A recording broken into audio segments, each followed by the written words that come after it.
नमस्कार, मैं हूं संजय शर्मा। आप देख रहे हैं 4 PM न्यूज नेटवर्क। पिछले एक लंबे दशक से कभी ऐसा नहीं हुआ कि नागपुर और दिल्ली के बीच में इतनी दूरियां बढ़ जाएं। एक दशक से कभी ऐसा नहीं हुआ कि देश के प्रधानमंत्री और संघ प्रमुख का स्वाभिमान इतना आड़े आ जाए कि एक दूसरे से संवादहीनता की नौबत आ जाए। बात खतो खिताबत, खत के जरिए, संदेशे के जरिए, मेल के जरिए होने लगी। और ये हुआ क्यों, इसके कारण सबको पता है। लोकसभा चुनाव से पहले जब सारी गोदी मीडिया बम बम करके मोदी जी को 400 पार जिता रही थी, तब शायद मोदी जी को भी अहंकार हो गया कि अब की बार तो वो 400 पार होने जा रहे हैं। और वो अपने दम पर होने जा रहे हैं, क्योंकि तब वो नारा लगाते थे, एक अकेला सब पर भारी। लेकिन उन्हें पता नहीं था कि एकला चले का सिद्धांत भारतीय जनता पार्टी में शायद बहुत दिनों तक चल नहीं पाता। भाजपा की जो सबसे बड़ी उपलब्धि है वो उसका संगठन की क्षमता है, संघ की पृष्ठभूमि है। संघ के कार्यकर्ता हैं जो गांव-गांव जाकर बहुत मुश्किल से लोगों को प्रेरित करते हैं मतदाता स्थल तक लाने के लिए। तब जेपी नड्डा ने शायद इसी अहंकार में बयान दे दिया कि अब हमको संघ की जरूरत नहीं है। भारतीय जनता पार्टी अपने आप में एक मजबूत आधार पर खड़ी हो गई है। तब जेपी नड्डा को अंदाजा नहीं था, सपने में भी अंदाजा नहीं था कि जिस संघ को वो किनारे करने की बात कह रहे हैं, वो संघ उनको चुनाव के नतीजों के बाद इस मुकाम तक ले आएगा कि भारतीय जनता पार्टी अपना अध्यक्ष चुनने के लिए भी तरस जाएगी। जब तक संघ अनुमति नहीं देगा, तब तक भारतीय जनता पार्टी अपना अध्यक्ष नहीं बना पाएगी। और संघ ने ऐन मौके पर प्रधानमंत्री नरेंद्र मोदी के सबसे बड़े दुश्मन संजय जोशी का नाम आगे करके सारे पत्ते ही पलट दिए। ये तुर्क ऐसा इक्का था जो मोदी, शाह और गुजरात की लॉबी हजम कर ही नहीं सकती थी। इस बीच में जगदीप धनखड़ के नाटकीय इस्तीफे ने एक बार फिर साबित कर दिया कि भाजपा में कुछ भी सही नहीं चल रहा। अब आप सोचिए, जो देश का उपराष्ट्रपति हो, पार्टी का इतना समर्पित कार्यकर्ता रहा हो, वो एक इस्तीफा देता है। इस्तीफे के बाद लिखता है कि मैं स्वास्थ्य कारणों से इस्तीफा दे रहा हूं। यानी वो जनता को ये बताना चाहते हैं कि उनकी तबीयत ठीक नहीं है, बीमार हैं, इसलिए वो इस्तीफा दे रहे हैं। शाम के 6 बजे तक जो हाउस में काम कर रहा था, वो व्यक्ति रात होते होते बीमार पड़ जाता है। ये बात केवल भाजपा में संभव है। और छोटा मोटा व्यक्ति नहीं, देश का उपराष्ट्रपति यानी देश का नंबर 2 की हैसियत रखने वाला व्यक्ति।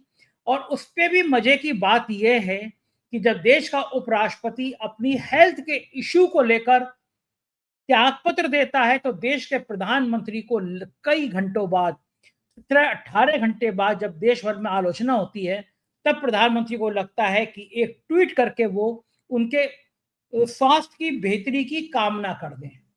क्या रिश्तों में इतनी बर्फ जम गई है कि देश का उपराष्ट्रपति, जो भाजपा की पृष्ठभूमि से आता है, लंबे समय तक संघ के विचारों को आगे बढ़ाने के लिए उसने काम किया है, पिछले 10-11 सालों में बीजेपी के लिए लड़ गया है, विपक्ष को बोलने नहीं दिया है।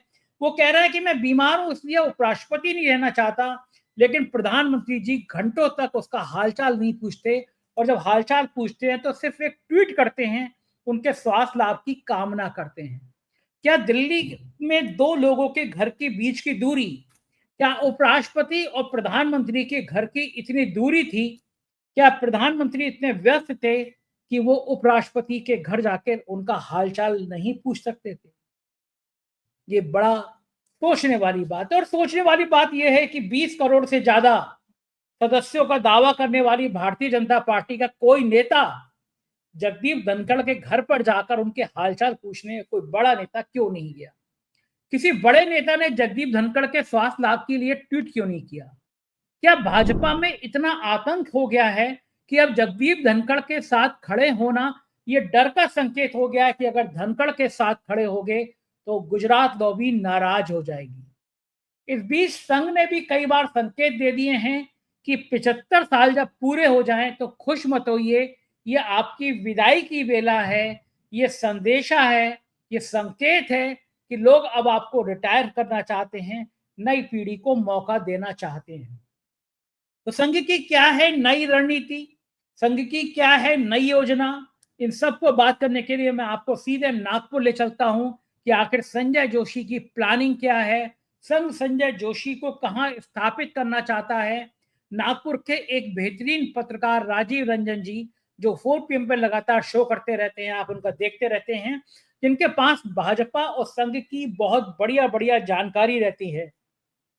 नितिन गडकरी की कई एक्सक्लूसिव स्टोरियां उन्होंने पेश की हैं, भाजपा और संघ के बीच के कई रहस्य उन्होंने सामने लाए हैं। मैं सीधे आपको नागपुर लेके चलता हूं राजीव रंजन के पास और जानने की कोशिश करता हूं हालचाल क्या है। बहुत बहुत शुक्रिया राजीव भाई आपका। और इस समय संघ और भाजपा, नागपुर और दिल्ली के बीच चलने वाली फ्लाइटों की शायद दूरी इतनी बढ़ गई है, नागपुर और दिल्ली के बीच शायद समय इतना लगने लगा है कि संदेशा पहुंच नहीं पा रहा। गाना आया था कबूतर जा जा जा, मेरे प्यार का संदेशा उनको पहुंचा जा, लेकिन नागपुर के कबूतर दिल्ली तक नहीं आ पा रहे और दिल्ली के कबूतर उड़कर नागपुर तक नहीं पहुंच पा रहे। ये रिश्तों की बर्फ पिघलेगी, भाजपा का कोई नया अध्यक्ष बनेगा या धनखड़ की तरह अब 17 सितंबर को एक बड़ा इस्तीफा होगा और उस शख्स का नाम नरेंद्र मोदी होगा। ऐसी चर्चाएं क्यों चलने लगी हैं, आपका क्या मानना है?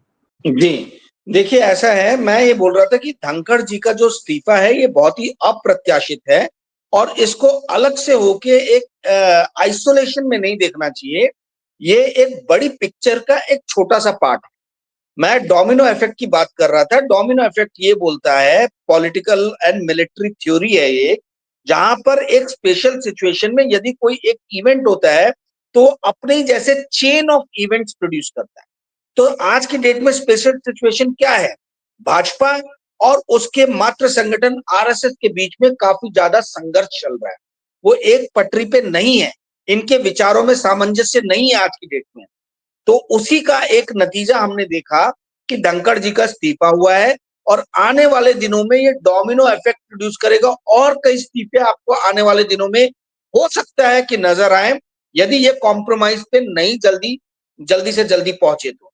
पूरी ओवरहॉलिंग कैबिनेट की होती हुई मुझे दिख रही है। कई लोगों के इस्तीफे हो सकते हैं आने वाले दिनों में। और जो आपने बोला कि इसका कल्मिनेशन जो होगा, जो एंड पॉइंट जो होगा वो होगा सितंबर में 75 साल की उम्र होने के बाद में देश के प्रधानमंत्री अपने ही बनाए हुए नियम के हिसाब से इस्तीफा देंगे और देश कोई दूसरा नया प्रधानमंत्री देखेगा। जी जी संजय जी। राजीव जी, बड़ा सवाल ये आता है कि अगर प्रधानमंत्री जी इस्तीफा देंगे तो इस्तीफा देने के बाद वो करेंगे क्या? मेरे और आपकी तरह यूट्यूब चैनल तो खोल नहीं सकते वो, मेरे और आपकी तरह आराम से पानी के बदाश्ते गोलगप्पे तो खड़े होकर खा नहीं सकते वो, तो करेंगे क्या? देश का प्रधानमंत्री इतने बड़े बंगले में सिर्फ मोर को दाना खिलाएगा? मोदी जी ने अपने दोस्त भी नहीं बनाए हैं। राजनीति में जो सामान्य सिद्धांत होता है उसका भी पालन नहीं किया गया। एक भूतपूर्व मुख्यमंत्री, अब हो गए भूतपूर्व मुख्यमंत्री, उनकी बेटी की शादी थी। शादी दुश्मन की भी की बेटी की होती है, तब भी आदमी 2 शब्द प्यार के बोलता है, पूछता है कि मेरे लायक कुछ काम हो तो बताना। लेकिन जिस समय बेटी के फेरे होने वाले थे उसी समय इनकम टैक्स छापा मारता है उसका हिमाचल प्रदेश में। 2-2 चुने हुए मुख्यमंत्री जेल भेज दिए जाते हैं, सोरेन और अरविंद केजरीवाल। और दोनों मुझे तो व्यक्तिगत, चूंकि मेरे मित्र हैं दोनों, इसलिए मुझे अच्छे भी लगते हैं। ये कह सकता हूँ मेरे मित्र हैं इसलिए अच्छे भी लगते हैं, लेकिन बातचीत करने में अच्छे हैं, खुले हैं, खुले विचारों के हैं। तो राजनीति में इतना सामान्य शिष्टाचार भी प्रधानमंत्री जी ने नहीं रखा और उसी का नतीजा ये है कि मुझे लगता है कि बंगले में पता नहीं अमित शाह जाएंगे नहीं जाएंगे लंच पैकेट हाथ में लेके। तो मोर के दाना खिलाने के अलावा प्रधानमंत्री जी करेंगे तो करेंगे क्या? सबको छोड़ दीजिए, कल्पना करिए वो इस्तीफा दे देते हैं, देश के मुझे राष्ट्रपति लग, राष्ट्रपति तो बनेंगे नहीं। मुझे मुझे जो है वो आप आज ही सारा सस्पेंस खोल दोगे ऐसा मुझे लग रहा है। देखिए, उपराष्ट्रपति का इस्तीफा जुलाई में हुआ है, कोई आश्चर्य नहीं होगा कि सितंबर में राष्ट्रपति का इस्तीफा हो जाए। आप ऐसा क्यों सोच रहे हैं? आप ऐसा क्यों सोच रहे हैं कि भाई वो जो है वो प्रधानमंत्री पद से हटने के बाद में किसी और पद पे नहीं जा सकती? मोदी जी का 2001 से जो है राजयोग बना हुआ है। 25 साल से ये राजयोग में है। बहुत ही कम, ना के बराबर ऐसे भारत में राजनीतिज्ञ हुए हैं जिनका 25 साल तक कॉन्स्टेंटली राजयोग चला, बीच में कोई एक भी ब्रेक नहीं आया। उल्टा जो जो इनके विरोधी थे सब एक एक करके निपट गए। इनके ग्रह जो है ये बहुत ही स्ट्रांग ग्रह हैं और तंत्र मंत्र विद्या के ये बहुत बड़े पारखी है, बहुत बड़े ज्ञानी है मोदी क्या जी। बात मैंने कर रहे बताया हैं? था उस मोदी दिन, जी मुझे चंद्रमा इतने पे लोगों के, जी, मुझे बहुत सारे लोगों के उस दिन फोन आए कि आपको कैसे पता है कि उनको, मैंने बोला भाई मुझे, मैं बता नहीं सकता हूँ आपको, पर मैं ये जानता हूँ, पुख्ता जानकारी है कि ज्योतिष शास्त्र और तंत्र मंत्र के बहुत बड़े ज्ञाता है नरेंद्र मोदी जी, और आपको उनके कई एक्शन में नजर आएगा। तो हो सकता है कि आने वाले दिनों में जो है हमको एक नया, ना केवल प्रधानमंत्री मिले बल्कि एक नया राष्ट्रपति भी मिल सकता है, इसकी भी संभावना है, हो कुछ भी सकता है। उसमें से एक संभावना इस चीज की भी है। दूसरी अच्छा, चीज, एक सेकंड, कैसे हो जाएंगे? मतलब आपका कहना ये है कि जैसे अभी उपराष्ट्रपति ने इस्तीफा दिया, सितंबर हाँ, में जब प्रधानमंत्री जी इस्तीफा देने की स्थिति में आएंगे, 75 साल के हो जाएंगे, तो आपका कहना है कि राष्ट्रपति भी इस्तीफा दे सकती हैं और फिर मोदी जी राष्ट्रपति पद का चुनाव लड़ेंगे जाके? व्हाई नॉट, बिल्कुल। आज आप देखिए इतनी कंफर्टेबल पोजीशन में है राज्यसभा और लोकसभा में और विधानसभाओं में कि इजीली वो जीत के आएंगे, मतलब उनके जीत के आने में कोई अड़चन है ही नहीं। और मोदी जी, आप ये चीज को ध्यान देखिए दीजिए, 2001 से एक भी इलेक्शन वो हारे नहीं, वो उसके पहले कभी जीवन में इलेक्शन नहीं लड़े, पर जब से वो राजनीति में आए कभी कोई इलेक्शन हारे नहीं। एलिस ब्रिज से उनके लिए जिस व्यक्ति ने कंस्टिट्यूएंसी अपनी खाली नहीं की थी, हम सबको मालूम है कि उस व्यक्ति का क्या हश्र हुआ, वो स्वर्गवासी हो गए, नहीं आज की डेट में, ठीक है। तो वहां से जो एक उनका जो सवारी जो उन्होंने राजनीति की है, उसके बाद से आप देखते चले आइए कि आज तक नरेंद्र मोदी कभी कोई इलेक्शन हारे नहीं है। राष्ट्रपति का इलेक्शन तो केक वॉक है, सारी पार्टियां जो, मतलब अधिकतर राज्यों में जो है इनकी पार्टी है, इनके जो संगठन, जो इनके साथ में गठजोड़ में जो राज्य हैं, स्टेट पार्टीज हैं, वो भी बहुत बड़ी संख्या में है, ऐसा नहीं है कि नहीं है। तो काफी सारे लोग जो है इनको समर्थन दे देंगे, समर्थन में इनको कोई मुश्किल आएगी नहीं, कोई अड़चन मेरे को दिख नहीं रही है। पर मूल मुद्दे की बात जो है जिसपे आज आप बात कर रहे हैं, धनखड़ जी के इस्तीफे की, धनखड़ जी का जो इस्तीफा है संजय जी, ये अपने आप में बहुत ही अप्रत्याशित घटना है, क्योंकि धनखड़ जी एकदम कोर टीम में थे मोदी जी के, और धनखड़ जी को हमेशा सबसे ज्यादा डिफिकल्ट टास्क दिए गए। आप समझिए पश्चिम बंगाल जो भारतीय जनता पार्टी का सबसे ज्यादा, आप समझ लीजिए रीजनल पार्टीज में सबसे स्ट्रांग अपोनेंट है, वहां पे जब पश्चिम बंगाल में अपने पैर जो है भारतीय जनता पार्टी पसारना चाह रही थी, तो उस वक्त में धनखड़ जी को भेजा गया वहां पे पश्चिम बंगाल में। और उसके बाद हम देख रहे हैं कि उपराष्ट्रपति राज्यसभा में बन के आए, राज्यसभा में तब उस वक्त में इनके पास में एक ऐसी कंफर्टेबल सीट भी नहीं थी, मतलब मेजोरिटी तो अभी भी नहीं है, पर एक उस टाइम भी जो है उस टाइम की पोजीशन अभी से ज्यादा वीक थी। ऐसी स्थिति में धनखड़ जी को, जो इनके कोर व्यक्ति हैं, जिनको इन्होंने बहुत इंपॉर्टेंट टास्क दिए हैं, वह व्यक्ति अप्रत्याशित रूप से एकदम से जो है ऐलान करता है कि हम अलग हो रहे हैं। और आप देखिए जब आरएसएस और बीजेपी के बीच में संघर्ष शुरू हुआ, तब भी स्टेटमेंट देने वाला व्यक्ति था जेपी नड्डा। कल भी जो है सदन में अभी बहुत जगह बोला जा रहा है कि जेपी नड्डा जी के वक्तव्यों से जो है वो आहत हो गए धनखड़। तो जेपी नड्डा जी जो है ये पंचिंग बैग बन गए, मुझे ऐसा लग रहा है कि भाई कुछ भी हो जाता है तो सब जेपी नड्डा जी के ऊपर में डिफ्लेक्ट हो जाता है ब्लेम। शायद इसी चीज के लिए जेपी नड्डा जी को जो है इन्होंने प्रेसिडेंट भी बनाया था पार्टी का, यस मैन एक चाहिए था, वो तो बात सही है। पर जितने भी गुस्सा, क्रोध, आक्रोश जो है वो उनकी तरफ आ रहा है, उसको वो चैनलाइज कर दे, डिफ्लेक्ट कर दे नड्डा जी की तरफ, वो नजर आ रहा है। अभी लोग कोई बात ये नहीं कर रहे कि क्या मोदी जी और धनखड़ जी के बीच में, या मोदी सरकार और धनखड़ साहब के बीच में किसी तरीके के कोई टिफ था, किसी तरीके का संघर्ष था। अब सब ये बात कर रहे हैं कि नड्डा जी के स्टेटमेंट के कारण जो है इनकी बड़ी नाराजगी होगी। आप सिंपल सोचिए संजय जी कि यदि कोई व्यक्ति बीमार होता है तो क्या होता है, वो हॉस्पिटल में जाता है। धनखड़ जी के एडमिट हुए क्या, एम्स में गए क्या, एम्स में जाने के बदले वो इस्तीफा दे दिया उन्होंने, एम्स में जाने के बदले प्रेसिडेंट हाउस चले गए और अपना इस्तीफा पकड़ा दिया। ऐसा कहीं होता है क्या? ये अपने आप में जो चीज है ये बताती है, इंगित करती है, इशारा करती है कि पर्दे के पीछे बहुत बड़े बड़े खेल खेले जा रहे हैं और आरएसएस की उसमें अहम भूमिका है। जी संजय जी। अच्छा, मुझे बताइए राजीव जी, मैंने शुरुआत में भी सवाल किया वो देश के उपराष्ट्रपति हैं, संवैधानिक तरीके से नंबर 2 की हैसियत होती है उनकी। अगर वो बीमार थे, उन्होंने जो इस्तीफे में कारण बताया, कितनी दूर ये प्रधानमंत्री के घर से उपराष्ट्रपति के घर के बीच की? तो अगर बीमार हैं, जा सकते थे मोदी जी। ट्वीट भी किया तो घंटों बाद। इस्तीफा कल रात के 9 बजे, ट्वीट आज दोपहर को। पूरी रात सुबह तक इंतजार करते थे, जब लोगों ने आलोचना करी कि मोदी जी तो पूछ ही नहीं रहे धनखड़ जी का हाल, तो मोदी जी ने ट्वीट किया। इतने बड़े-बड़े नेता बीजेपी के, किसी आदमी ने धनखड़ जी के लिए ट्वीट नहीं किया। कोई गया नहीं धनखड़ जी का हाल-चाल पूछने कि बुखार हो गया, रात से पेट खराब हो गया, गैस बन रही है, हार्ट में प्रॉब्लम हो गई। कोई पूछने नहीं गया उनको। इतना डर मोदी जी का कि अगर धनखड़ जी के घर चले गए तो गुजरात में भी नाराज हो जाएगी। बेचारे धनखड़ तो कहीं 3 में ना 13 में कहीं बचे ही नहीं। क्या लग रहा है आपको पार्टी कितनी निर्मम होती है, कितनी संवेदनहीन होते हैं नेता? बहुत क्रूअल है ये भाजपा के लोग, बहुत क्रूर, बहुत क्रूअल। आप ये धनखड़ जी को क्यों आप ये कर रहे? देखिए, हमारे सामने इतना बड़ा जीता जागता उदाहरण है लाल कृष्ण आडवाणी जी का, है जिस व्यक्ति ने इस पार्टी को अपनी मेहनत से सींचा, जिस व्यक्ति ने नरेंद्र मोदी जिसको कोई जानता नहीं था, उस व्यक्ति को लाके मुख्यमंत्री बना दिया, और उसके बाद में जब जब गाज गिरी नरेंद्र मोदी के ऊपर में, वो सामने कवच बन के आए। उस व्यक्ति को, जिसको नरेंद्र मोदी अपना गुरु कहते हैं, राजनीतिक गुरु कहते हैं, उस व्यक्ति की आज की डेट में क्या स्थिति है, लाल कृष्ण आडवाणी से मिलने के लिए कोई जाता तक नहीं है, इस डर से, इस भय से कि कहीं नरेंद्र मोदी के बैड बुक्स में ना आ जाए।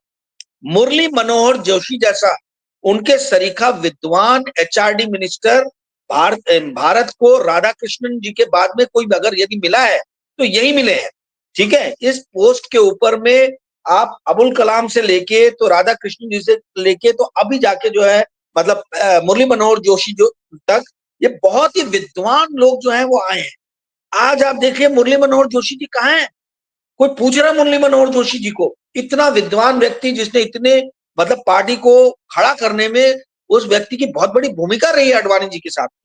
तो ये दोनों व्यक्ति जो आधार थे भारतीय जनता पार्टी का, यदि 90 के दशक किसी को याद होगा तो ये पार्टी बीजेपी की जो बनी थी, इसमें दो ही नाम हुआ करते थे, दो ही सितारे हुआ करते थे, अटल बिहारी वाजपेयी और लाल कृष्ण आडवाणी, और तीसरे सितारे के रूप में मुरली मनोहर जोशी जी ऐड हुए, और उन्होंने इतना नाम किया कि मतलब लोग उनको भावी प्रधानमंत्री समझने लगे। आज आप देखिए दो दो भावी प्रधानमंत्री जीवित है, पर उनसे मिलने के लिए कोई बीजेपी मंत्रिमंडल का कैबिनेट का व्यक्ति जाता नहीं है। यह अपने आप में बताता है कि भाजपा कितनी क्रूअल पार्टी है। यहाँ पे 75 होने के बाद में माला पहना दी जाती है और उसके बाद में thank you tata bye bye कर दिया जाता है। देखिए संजय जी, जो आप बोओगे वही आप काटोगे। आपने यदि दूसरे अपने सीनियर्स का यह हाल किया है तो आपका भी यह हाल जल्दी होगा, इसमें मुझे कोई अचरज या कोई आश्चर्य नहीं होता। जी संजय जी। अच्छा, धनखड़ जी के इस्तीफे के बाद फिर एक बार चर्चाओं में संजय जोशी का नाम आने लगा, पार्टी अध्यक्ष के रूप में और केंद्रीय मंत्री के रूप में। क्या आपको लगता है कि संजय जोशी का 20 साल का वनवास, वो अभी आदमी गजब का है? पार्टी नहीं छोड़ी उस आदमी ने, कांग्रेस की तरफ से ऑफर भी था, मुझे पता चला कि भाई आ जाओ, तुरंत राज्यसभा के सदस्य बन जाओगे, लेकिन वो आदमी गया नहीं, पार्टी नहीं छोड़ी। जबकि उसको पता था कि उसके सबसे बड़े दुश्मन नरेंद्र मोदी पार्टी के सर्वे सर्वा है। तब भी वो आदमी मजबूती के साथ लगा रहा, अपने दिल्ली के घर में मिलता, लोगों से बात करता, संवाद करता, लेकिन वो गया नहीं पार्टी छोड़ के। और इस बीच में जब मोदी कमजोर हुए तो फिर से संजय जोशी के नाम की चर्चाएं शुरू हो गई। आपको लगता है कि क्या संजय जोशी के दिन फिर पलटेंगे, फिर वो संजय जोशी ताकत में आएंगे, फिर उनकी संभावनाएं बढ़ेंगी? क्या लगता है आपको संजय जोशी का भविष्य? संजय जी, संजय जोशी वो व्यक्ति है जिसके नाम पे 30 अलग अलग राज्यों में संजय जोशी मित्र परिवार चलते हैं, और मतलब वो जो जो ग्रुप है संजय जोशी मित्र परिवार, हर राज्य के हर ग्रुप में हजारों हजारों, कहीं पे तो लाखों सदस्य है। तो ये बताते हैं कि भाई जिस व्यक्ति के पास में कोई पद नहीं है, यदि उस व्यक्ति के इतने चाहने वाले हैं तो कुछ तो बात रही होगी। और आपने एकदम सही बोला, 20 साल में उस व्यक्ति ने ना कभी राज्यसभा किसी अपोजिशन पार्टी से एक्सेप्ट किया, ना कहीं और से कोई प्रलोभन जो है उसको स्वीकार किया। ये होती है आइडियोलॉजी की ताकत, ये होती है विचारधारा के प्रति समर्पण, ये होता है व्यक्तित्व, कैरेक्टर जो बोलते हैं वो स्ट्रॉन्ग कैरेक्टर का होना। देखिए, मेरा कोई संजय जोशी जी के साथ में कोई ऐसा लगाव नहीं है, या मैं कोई उनका बहुत अच्छा मित्र हूं, ऐसा नहीं है। मैं एक ही बार उनसे मिला हूं, वो भी 5-10 मिनट के लिए, उससे ज्यादा नहीं मिला हूं। परंतु ये खुद एक एनालिसिस करने वाली बात है कि जो व्यक्ति 20 साल से हाशिए पे पड़ा है, उस व्यक्ति को तमाम तरीके के प्रलोभन मिलने के बाद भी यदि उसने पार्टी नहीं छोड़ी है, तो आप समझिए उस व्यक्ति की आइडियोलॉजी कितनी स्ट्रांग है। गोविंदाचार्य हो गए। आप देखिए, बीजेपी के अंदर से जो सीखने वाली बात बाकी अपोजिशन लीडर्स को सीखना चाहिए, वो होती है कि आइडियोलॉजी को लेके किस तरीके से जो है अपने स्टांस को स्थिर रखना। ऐसे इस तरीके की आइडियोलॉजी क्या आपको सिंधिया महाराज में नजर आई? एक इलेक्शन हारे, एक इलेक्शन, और एकदम अंदर से ईमान उनका जो है वो डॉल गया। आप मुरली देवड़ा जी के लड़के जो है मिलिंद देवड़ा जी, उनको देखिए, एक इलेक्शन बोला गया कि तुमको टिकट नहीं मिलेगा, शिवसेना वाला लड़ेगा, आपने पार्टी छोड़ दी है बोल के कि मैंने तो अपनी जवानी दी है। अरे आपने पार्टी को जवानी दी और कैबिनेट मंत्रालय आपने उसका भोगा है, उसका क्या? और बाकी जितने आप देखिए जो जो गया है, सबको कांग्रेस ने बहुत ही प्यार से सर आंखों पे बैठा के रखा था। पर इन लोगों की आइडियोलॉजी में कहीं वीकनेस थी। ये सेक्युलर भावना, एक राष्ट्र को जो कांग्रेस ने निर्मित किया है, कांग्रेस एक महान पार्टी है जो सबको समाहित करके चली है। उस महान पार्टी की जो आइडियोलॉजीज है, वो इन लोगों के दिल और दिमाग में नहीं है। और यही हमको संजय जोशी का एक एग्जाम्पल मिलता है। आप देख लीजिए, भाजपा के अंदर में कोई ऐसे लाइन से जो है पॉलिटिशियन जो है एक ही फैमिली के नजर नहीं आएंगे। कांग्रेस जो है वो धृतराष्ट्र सिंड्रोम से ग्रसित है। ये धृतराष्ट्र सिंड्रोम से ग्रसित होने के कारण इसके जितने भी लीडर्स हैं, सब अपने अपने बच्चों के करियर बनाने में लगे हैं। तो संजय जोशी से कांग्रेस को बहुत कुछ सीखने की जरूरत है, जो टॉप लेवल पे बैठे हैं, कि कैसे हम अपने नेताओं के अंदर में आइडियोलॉजी जो है, विचारधारा जो है, उसको किस तरीके से इनग्रेन कराएं, किस तरीके से जो है विचारधारा आधारित राजनीति करने के लिए जो है हम उनको प्रेरित करें। तो ये संजय जोशी को बहुत सारे लोग नहीं भी जानते होंगे, परंतु ये समझने वाली बात है कि जो व्यक्ति 38 साल में संगठन मंत्री बन गया, उस व्यक्ति ने, आप समझिए कि मतलब उसके पास तो खेलने के लिए भी और भी बहुत पारी है, अभी तो 65 की भी नहीं हुए मेरे ख्याल से वो। तो कहने का अर्थ ये है कि संजय जोशी का भविष्य, चाहे मोदी जी रहें चाहे ना रहें, उनका भविष्य उज्जवल दिखता है जब तक भाजपा जो है केंद्र में रहे। जी संजय जी। आपने कांग्रेस के सीखने की बात करी, तो मैंने सीखने की कोशिश करी। आज सुबह मैंने माथा पकड़ लिया, माथे पकड़ के बैठ गया मैं तो। कांग्रेस के नेता हैं जयराम रमेश जी। मीडिया की क्या हालत कर दी है उन्होंने, सोशल मीडिया की आप देख ही रहे हैं, यानी कहाँ कहाँ किन किन पत्रकारों के संपर्क में रहते हैं।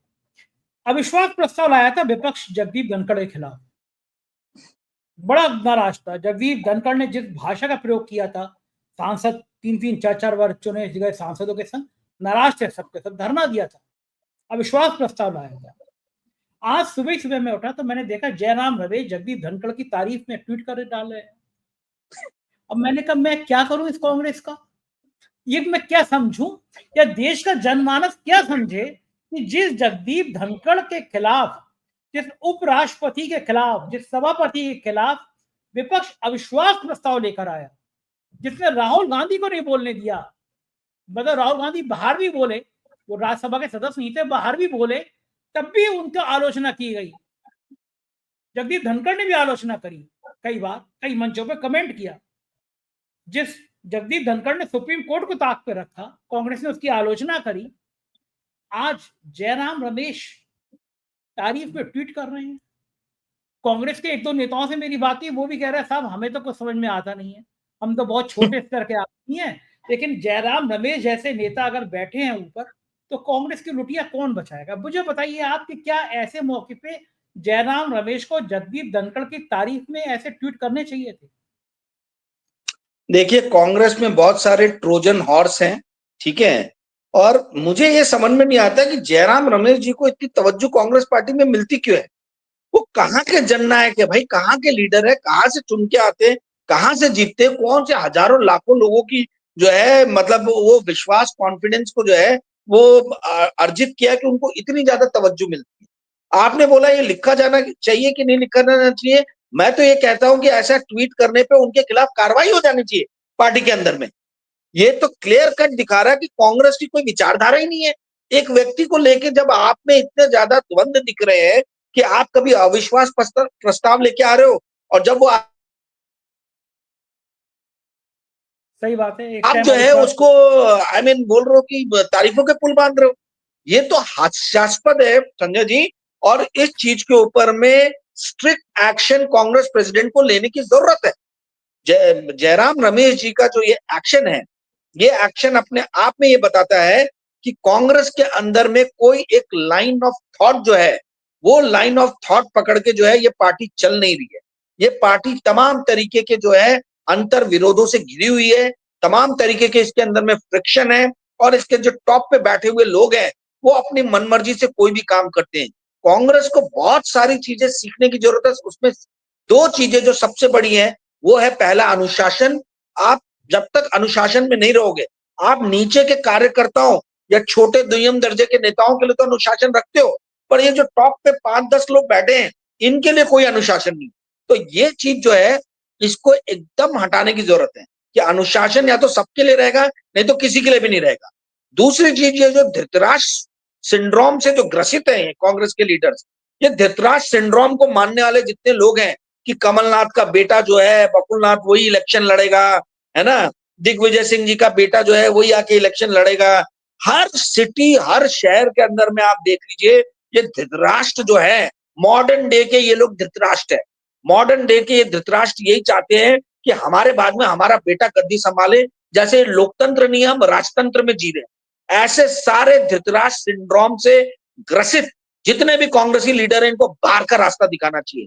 नए बच्चों को मौका दीजिए। मैं कई इंटरव्यूज में आपके बोल चुका हूं कि युवाओं को मौका दीजिए। आप तो वैसे भी हार रहे हो, तो कम से कम 30, 35, 40, 45 साल के उन लोगों को मौका दीजिए जो आगे आने वाले 30-40 साल तक कांग्रेस की राजनीति की रूपरेखा को तय करेंगे। आप वही लोग चला रहे हो। आप इस देश में लोकतंत्र लाने वाली पार्टी हो। कांग्रेस ने इस देश में लोकतंत्र लाया है, डेमोक्रेसी की नींव रखी है। तो फिर ये राजतंत्र का प्रतीक जो है धृतराष्ट्र सिंड्रोम, इस धृतराष्ट्र सिंड्रोम से ग्रसित कैसे कांग्रेस के लीडर्स हो सकते हैं, ये मेरे समझ में नहीं आता।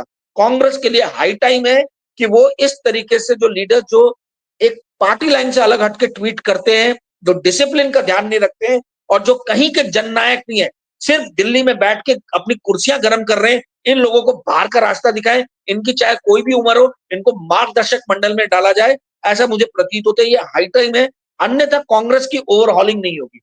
ना केवल बीजेपी की, ना केवल सरकार की ओवरहॉलिंग की जरूरत है, बल्कि कांग्रेस पार्टी यानी विपक्षी पार्टी की भी ओवरऑल ओवरहॉलिंग की जरूरत है। जी संजय जी।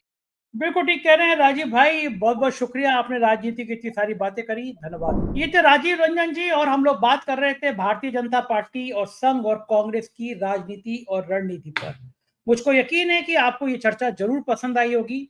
चैनल को ज्वाइन करिएगा, सब्सक्राइब करिएगा और अपना प्यार भरा कमेंट जरूर करिएगा। शुक्रिया, थैंक यू।